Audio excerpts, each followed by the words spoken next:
Hello, everyone. Welcome back to our weekly Fast Track Money YouTube live session. Some of you might join us from YouTube, some of you might join us from Twitter or even LinkedIn.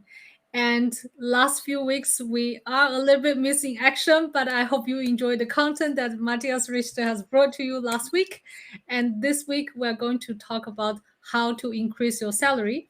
And if this is your first time coming here, I'm Yasi. I'm the host of Fast Track Podcast. And then we are a content platform. I also write articles. We talk about entrepreneurship, money, and career.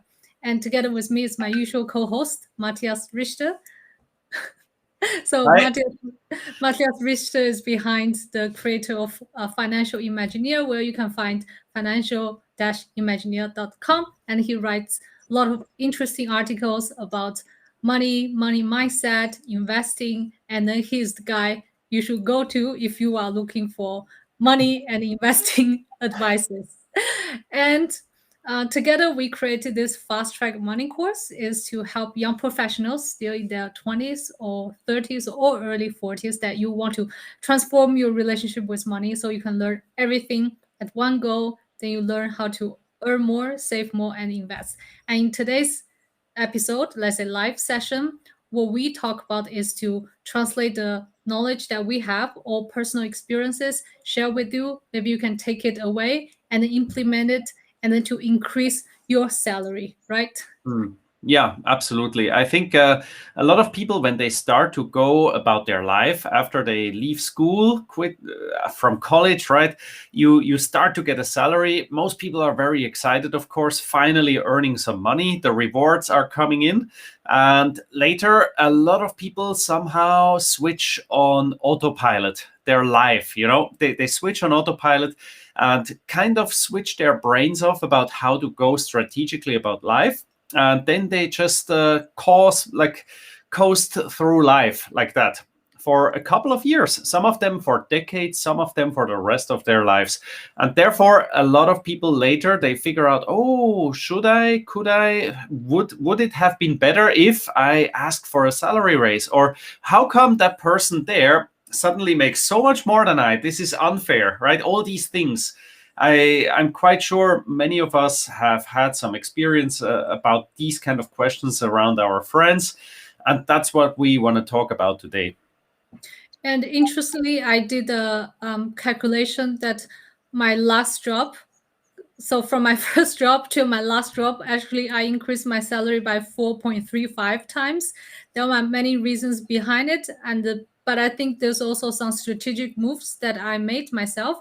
So I'm going to share with you guys later on. Maybe you can, just food for thoughts, and maybe it's useful for you. And then from Matthias' side, I think you have more to share. You have like 2 decades of experience, and then more achievements. Well, achievements. Well, one thing is when you start to work.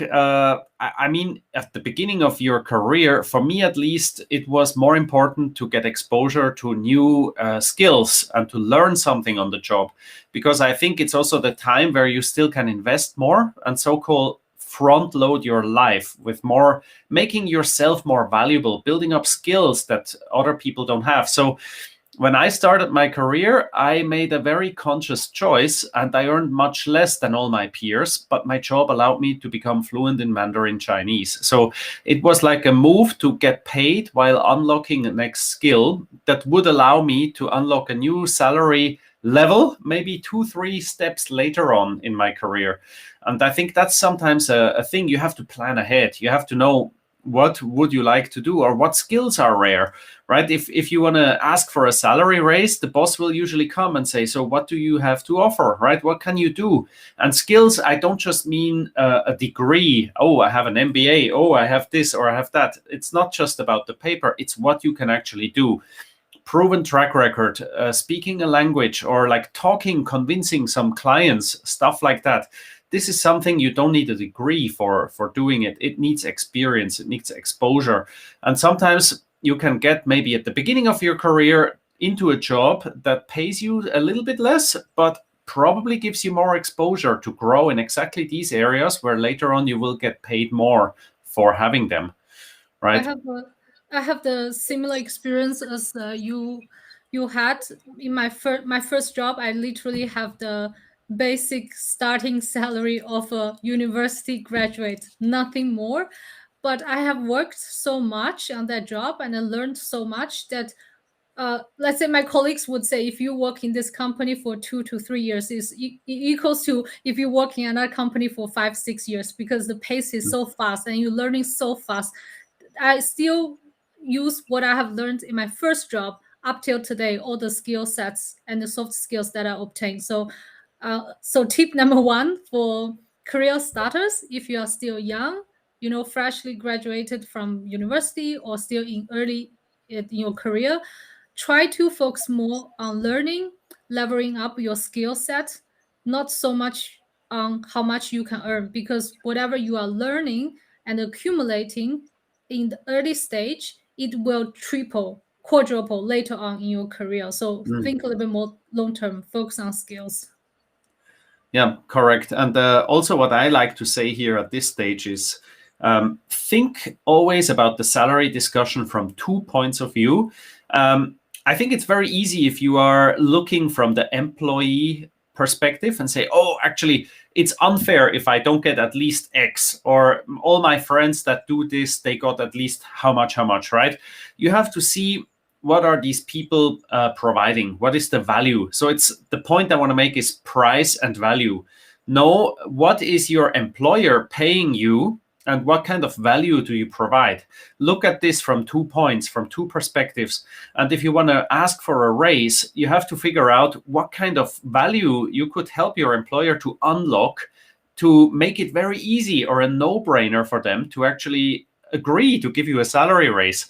Because then you don't have to just work very, very hard and say, oh, I've been here for 12 hours a day for the last 2 years. I really need a salary raise. Maybe the employer will just think, yeah, well, the others did that as well. You're not different than most of the people here, so why should I pay you more, right? But if you figure out a way to do something different, maybe you convince a big client, or maybe you can reorganize a procedure that usually wastes a lot of time or resources. That's where you can actually bring value to the table. And this part is something you can sell, right? And the better you get at that, that's very easy. That actually the more you will get paid afterwards. If you can compound this forward, at one point in time, it becomes a skill that is so good that later you maybe don't need to have an employer anymore. You can become an entrepreneur or sell your skills on the open market, because then you will really get paid your value, right? This is a very important point I want to highlight here. What you said is so true that, many people, they are used to be employees. So they think from employees' point of view, like, I deserve to get this much, my friends are getting this much, and I want to have this much. But it's very important to think from employers' point of view. What is the value that you are providing to your company, right? Either you make an impact on their balance sheet in terms of cost cutting, improving the processes, or making impact on the top line. For example, bringing new customers, fostering new business collaborations. When you create more value to the business, your personal value will be translated by how much the business is willing to pay you. So I really agree with you. I think since I started to hire employees, I really see from employers' point of view that there's so many talents in the market, right? It's so easy to find replacement. It's really important to prove that why not everybody else, and why you deserve more. So you have to show that, not to think in my own little world that I deserve more, my friends having so much more. Yeah, I mean, one thing is about compensation. It's not just like compensating you for your time. The big or the more interesting part, because if you just want to get compensated for your time, you could be doing any job, right? Simple jobs, very standard jobs. You don't need skills. But if you want to make this more interesting, getting compensated is more about solving problems. It's about adding value. And one thing, besides looking at adding value, it sounds so top level. It's about solving problems. What kind of problems are out there? The bigger a problem you manage to solve, and the more people you manage to please by your solving the problem, the more valuable it will be. It's a very general rule here. But if you look at it from that perspective, like now we have technology, right? If you have Twitter or something else, you can reach more people. So if you manage to solve a bigger problem, you may get paid more simply because of you can leverage on the platform, right? Stuff like that. To translate it into another words, when you say, yeah, what you talk about, it's I want to focus on what is the results you are delivering. Mm. There, I would say from my personal experience that I have people that they focus on doing the job like 8 hours per day, but they never deliver results. They are still Yeah. always in the mode of working on it, but then the results is not valuable for the business, or the results is a bad result, or there's no result. It's just Mm. always in the process. But if you can deliver results for the business, it doesn't matter if you take 8 hours, 10 hours, 20 hours, but what matters for the business is the results. So I think it's the same as what you mentioned earlier on. Yeah. And to get rid of the time, exchange time for set money, but more thinking about what kind of results and value you are creating to earn the salary that you deserve. Mm.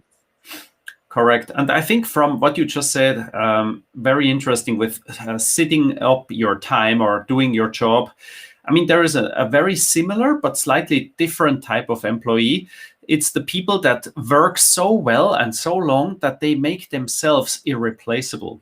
I think that could be something of a very hard worker that actually does his job so good that the boss doesn't want to promote him away, right? So Yeah. that could be, I have seen people like that. They're so good at what they do, but I just think, yeah, well, if the boss promotes him up, then the boss will really have a problem. How is the boss going to replace that person, right? And sometimes people who want to move up the corporate ladder, they could be standing in their own way. And maybe to give a little hint here, I mean, this sounds like very harsh now, but everybody is replaceable. It doesn't matter what you do, how much experience you have. If you are in a big corporation, everybody is replaceable. Doesn't matter, right? If tomorrow something happens to you, you are sick, the car runs you over on the road, the company's going to replace you, right? Nobody is irreplaceable. The graveyards are full of people that thought they are irreplaceable in the first place, right? But humanity moved on, the companies continued to grow, new things were invented, and so forth.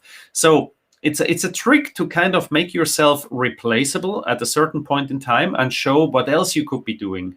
That's maybe one way up, right? Because otherwise you hold yourself back too much. And I think, or did you ever have experiences like that, Yasi? About replaceable, I think there are two sentences I want to highlight here. My experience also with friends around me. As you said, everybody is replaceable. Totally 100% agree. And the secondly is no job is secure.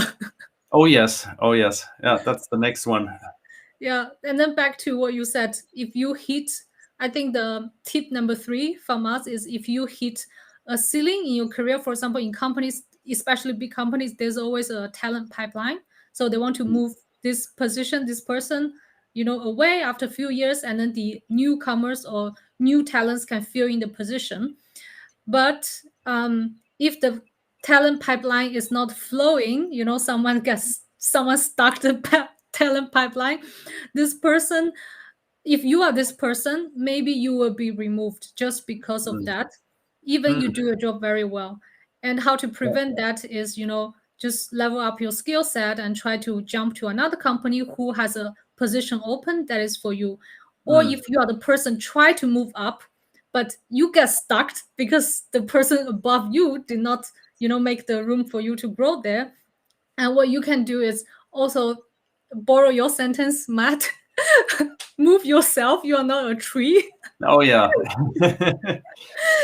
Yeah. Oh, wow. Nowadays, I think for millennials, when we talked to Vivek last time, the millennial expert, he said millennials are not company loyal, so they usually change jobs. So I think there's nothing wrong to be, to change jobs because it has to fit both ends. So if you get stuck to move up, think about changing either industry or company so that you can progress with your career. Okay, and I think another thing is to grow. Like you say, the person is doing the job so well, it's a comfort zone, right? Some people lock themselves up in comfort zones, and growth needs to have yourself being able to move out of your comfort zone. And this is like you need to unlock it, break whatever is holding you back, and you have to go forward. I think a very good analogy in this is from the animal kingdom. I don't know if you know the lobster. The lobster, if the lobster needs to grow, it need to let go of the shelf first before it can grow, because it's like a snake. But if the lobster doesn't get rid of the shelf, it cannot grow bigger, and then it will grow a bigger shelf around it. But at that moment, the lobster need to let go of the shelf. Imagine how delicious is a lobster and all these fish swimming around. You have to have guts to do that, right?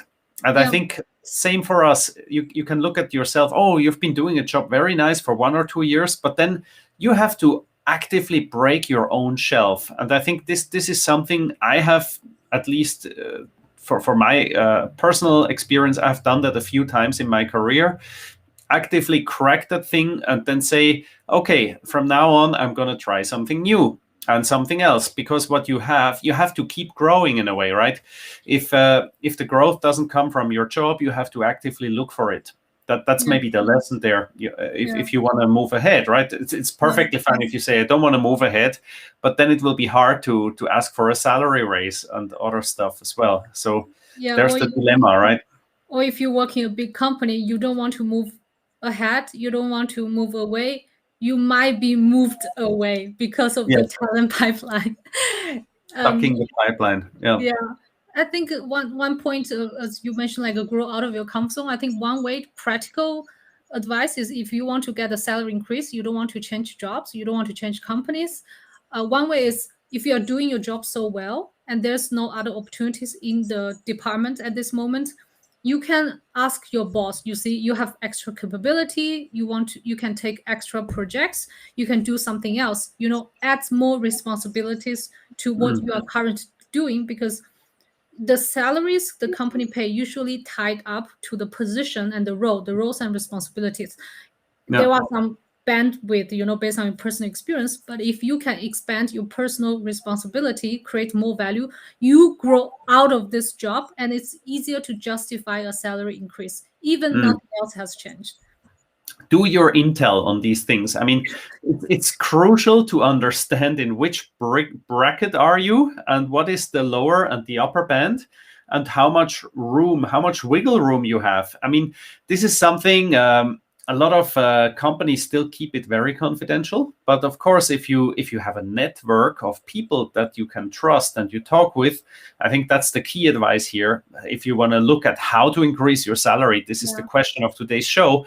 You have to know, where do you stand and what do you deliver? What is the value, price and value? And then if there's a mismatch, my first thing is, at least try to get paid what probably you should be worth, right? And this is, if you are completely off, it could be like you judge yourself too valuable, but the company doesn't appreciate it.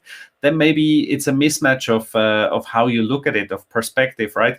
But most likely, if you get this on and your colleagues agree that you should, not just because they try to be your friends, but it's like a real appreciation there, at least try to get paid how much you're worth. You can also test it by getting like offers from competitors, right? You can look around. Nobody holds you from looking around. Just be aware, some industries are small, people know each other. So if people start to look around, it could also be a negative thing in a way.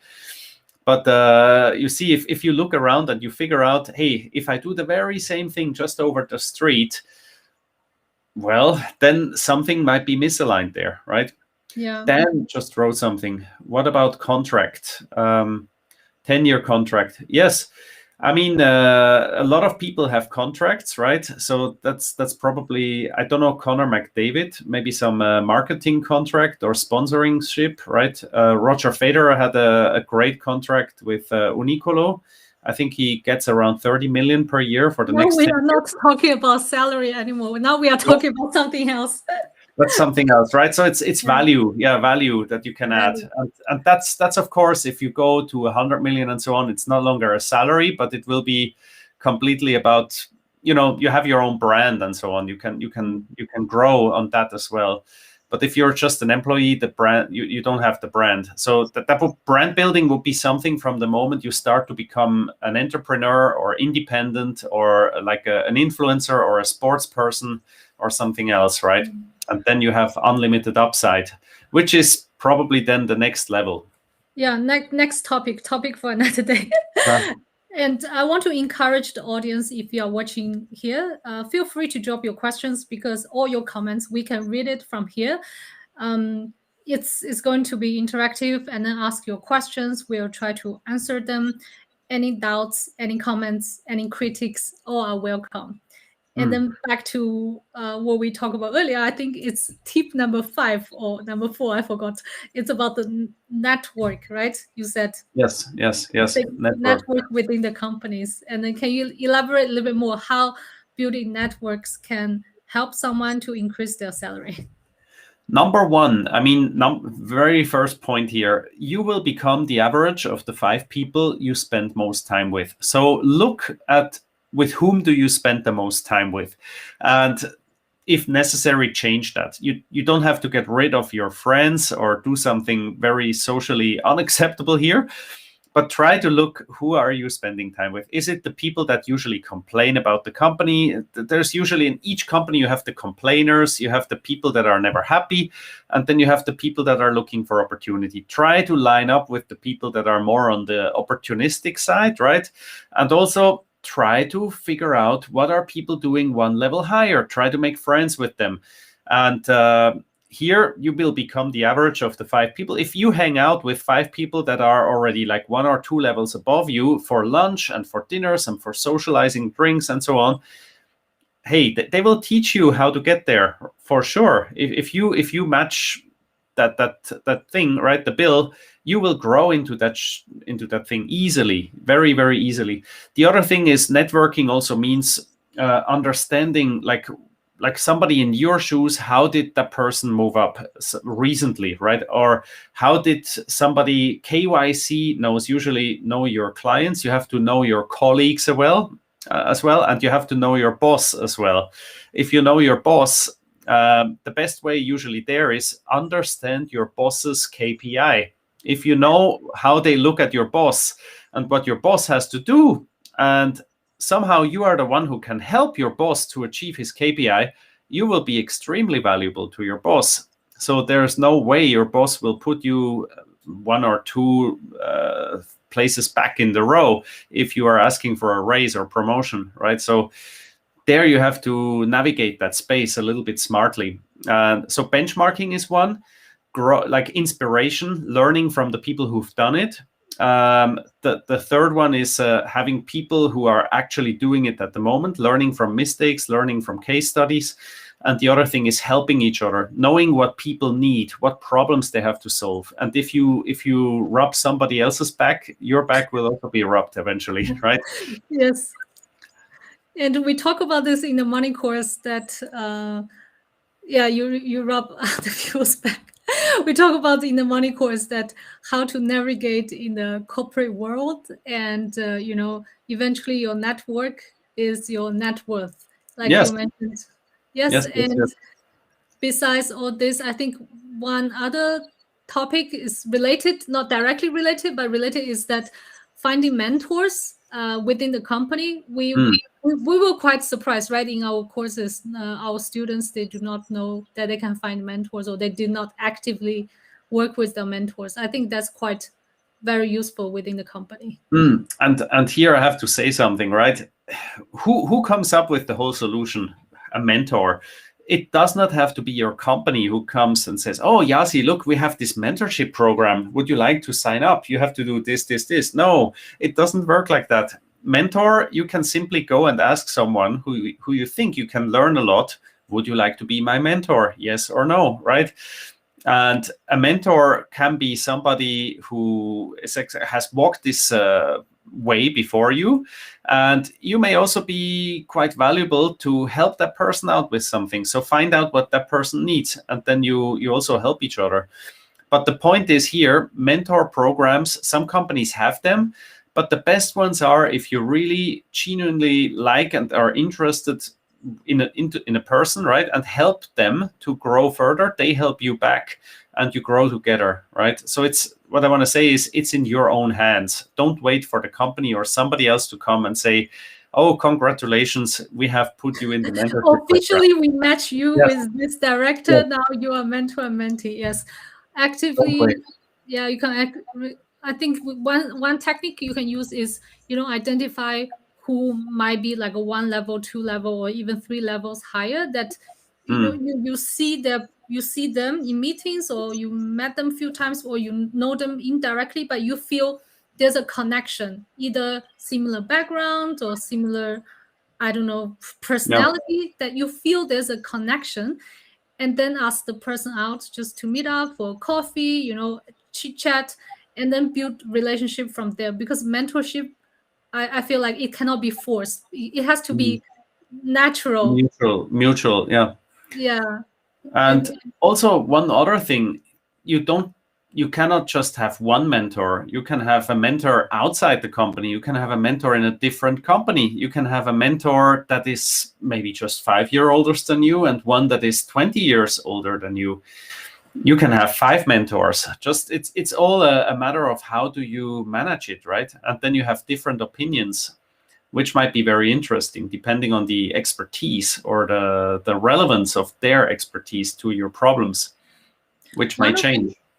one of my friends, her mentor actually became her mentor even when both of them are outside of this company. And then later on, her husband found a job in the company where her mentor works later Mm. on. So I think a mentorship can last long term, even outside of context of company. And I'm still in contact with my mentor back in my company, and both of us are not within the company anymore. So let's talk about how mentor can help you increase your salary. I think it's not directly, but if you find a mentor who can guide you progress within your career, within the company, you will have a higher chance to perform better, to get more responsibility, even get a promotion, and as a result, to increase your salary. Yeah. Mm. I mean, exactly for having a mentor, and that number one thing, very important.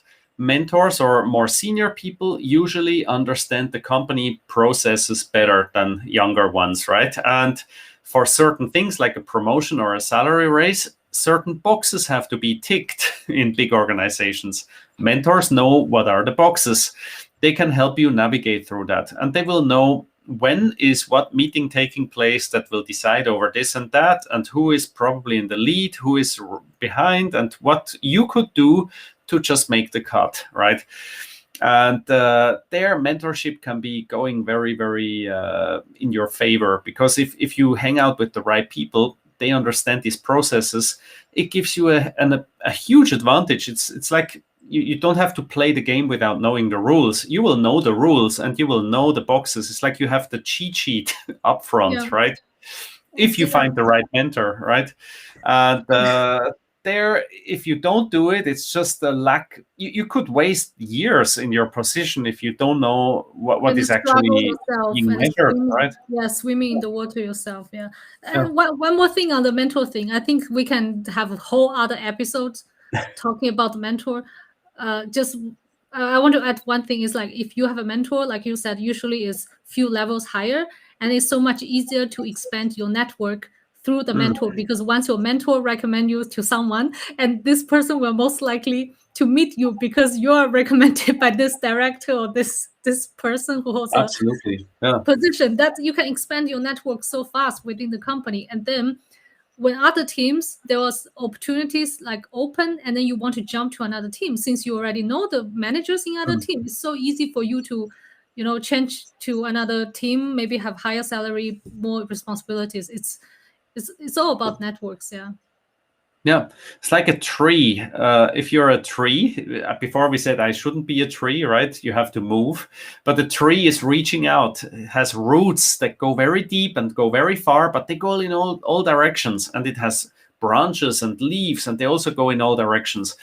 And if you observe a forest, the big trees, they are so big, they're standing there, but the young trees, they have to find their way. Where is a Yeah. little bit sunshine and so on. And if you Yeah. have a mentor, what they can do, they can help you, guide you to the place where the sunshine is, because they are experienced. And they Yeah. will know exactly what you said, introduce you to better opportunities. They will know what's going on. They will know you. And then by simply you having them to endorse you to other people, you will have the best possible head start over all kind of cold applications or like email applications for that position. Usually the people who are hiring someone, maybe they just have to publish the open job because it's a policy in the company, but maybe in the back of their mind they already know who is going to get the job before they Yeah. even file the job opening, right? So be the Exactly. person they want to be in that job before they open the job. Yeah. And next we come to point number 6 or 7. It's about change career path. Mm, So in my one of my podcast episodes, I interviewed what's the stock I forgot. Suddenly I lost the name. So he was like an engineer, and then later he find out, data scientist, this field, the average salary is much higher than engineer. And then since the backgrounds are very like similar, overlapped a little bit, and then he took a lot of online courses, and then in the data scientist area, and then he moved from being an engineer to become a data scientist, and then he doubled his salary. So I mm, think this point is, if you want to increase your salary and you don't mind change your career path, find maybe there's an adjacent career that the field that you can easily switch but has a higher salary and more in demand. So yeah.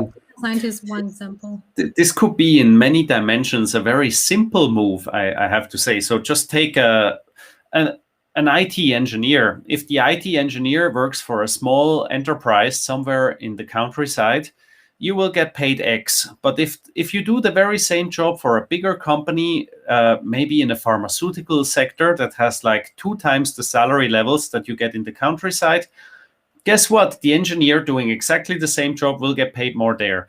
If that engineer moves to banking or another place where the salary level is higher as well. So it depends, like, what industry are you? And doing one role in different industries will have a very different outlook, right? Another thing is geo arbitrage. If you bring this this very, very in-demand skill from one place to a higher paid area, of course you get paid more, right? So think a little bit out of the box there. It's like all about supply and demand. What do you have to offer? Who's looking for that? And what can you get paid for? And there, just take away all these constraints you may have about location, about the city, about the industry, right? Be open to explore and ask around. Asking costs nothing. Maybe your job can be done very, very similar, but in a different place where you can make a multiple of what you're doing now. Yeah. And with your previously, when you were when you were still an employee, now not anymore, in which countries have you worked with the same company? Oh, I have worked in Taiwan. I have worked in Switzerland, then in Singapore. And the interesting thing is, of course, you will see with different places, they have different salary bands, right? And you understand it because each country or each city has a different market. And supply and demand needs to meet that the price is set. And if there is more supply than demand, the price will be lower. If there is more supply, more demand than supply, the price will be higher. So in a way, for my career, I was very lucky because in the beginning I focused on learning the language and the cultural exposure, which later I could transfer into a higher paying industry that rewarded that, but has nothing to do with a diploma or anything or a degree. And then I could make use of that and reap the rewards, right? And then later, by moving again, the levels went higher. So it's just very interesting in a way. If depending on your situation where you are, try to see what are your options. be mobile, right? Be open to look for opportunities. You can always move back, right? And you can always ask. And if you know for a fact you could get that much more because you just do something slightly different, why not, right? Yeah, and I don't know if it's commonly accepted that the fact that, you know, when you have overseas working experience, your value is higher than if someone does not have any overseas working experience. Do you think so? I think yes, because well, I've been in ISEC, which is a big student organization, and most of our friends, my wife has been in ISEC as well. Most of our ISEC friends, they are very international and they're very used to, you know, just look around, look where you can go.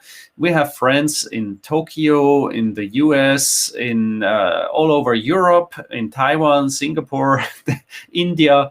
They're like everywhere now. And the interesting thing is, it means if you are open for a challenge like that and you successfully mastered it, other stuff that is big issue or problem for other people will become very small. So I mean, if you take the leap of faith to go and expose yourself to another country, culture, language, and so on, it means you can deal with things that are bigger than maybe just your daily tasks.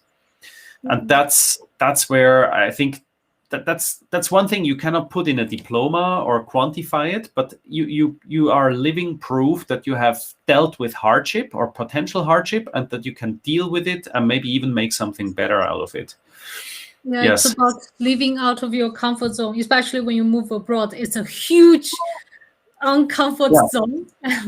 Yes. You have to let go. You have to pack up all your stuff and you have to have a new start. You have to make new friends, new alliances, new network, all of that, right?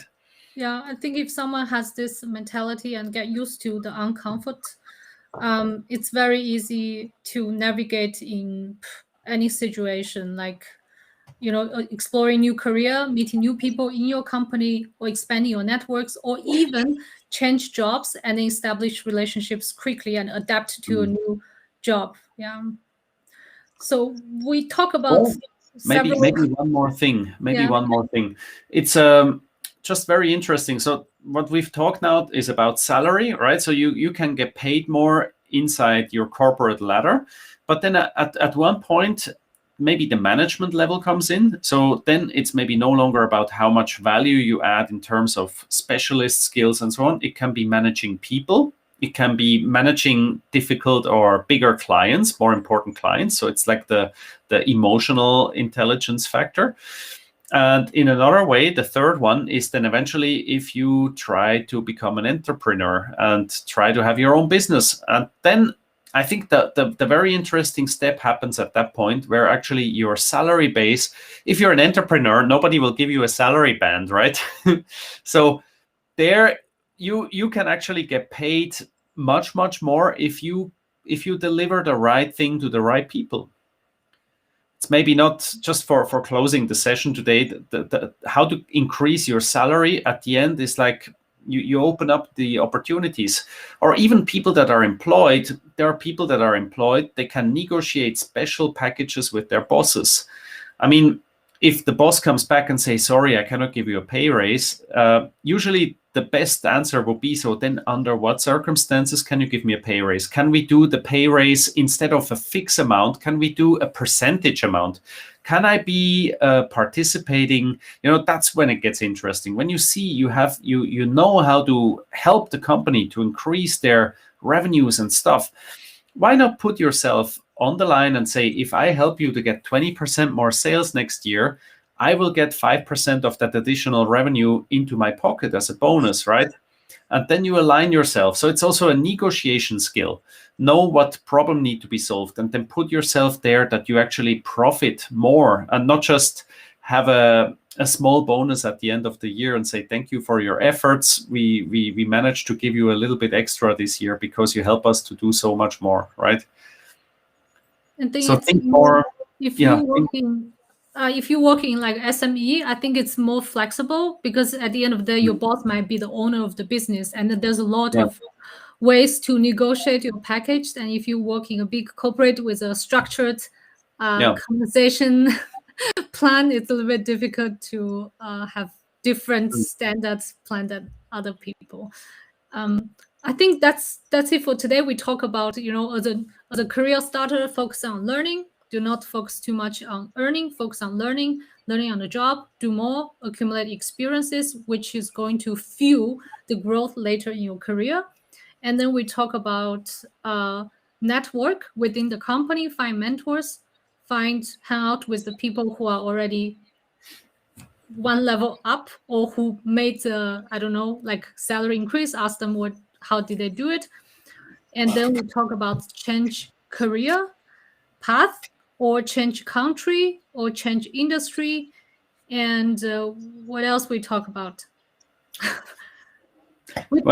Basically adding value to the business. Think from the employer's point of view, adding value to the business and then justify your worth. Yeah. Yes. Ultimately, maybe to close off, when was the last time you did something for the first time? This is a question you should ask yourself more often. It's about the lobster, so try to get comfortable with being uncomfortable. It's a little bit the trick of the cold showers, to try to expose yourself to new food or something that you don't know. Try more things. The more you do that, the more you can grow. Yeah, really. The book I would recommend from Ryan Holiday is called Obstacle is the Way. Not going to the easy way. Obstacle is the way. So check out Ryan Holiday's. Yeah. Another book is Ego is the Enemy. Recommended to almost everyone. All right. That's interesting. I have to check them out. Thank you. I have one last tip. Very, very easy to all of you if you want to increase your salary. Super mega easy. Just ask. Yes. I mean, the worst that happens is a no, or next time. Yeah. And if you want to have a higher success rate, prepare what you have done this year, what improvement you have done, what value you have contributed, what value you have contributed to the team, the business outside of the scope of your job, and justify it, and just ask. And then, like you said, if your boss said no, then ask, what can you do to make it a yes? Then you know what to do next year. No, and if your boss doesn't give it to you then, and you have done it, then you know you're at the wrong place. Yes. Right. Speaking from experience. All right, guys, thank you so much for being here with us. If you have more questions, if you don't want to ask it publicly, you can always drop us a message. And then we have Facebook group, Financial Imagineer. You can find all the information on his website. The links in the description. Fast Track as well. You can find the emails. You can find the contact form. We also have a private group where we exchange information like about earning more, saving, investing. But then you have to be part of our students. So you can check out the course in description. And hopefully we bring some valuable information to you today. Thank you so much, and see you next Wednesday at the same time, same place. Cheers. Bye. Bye.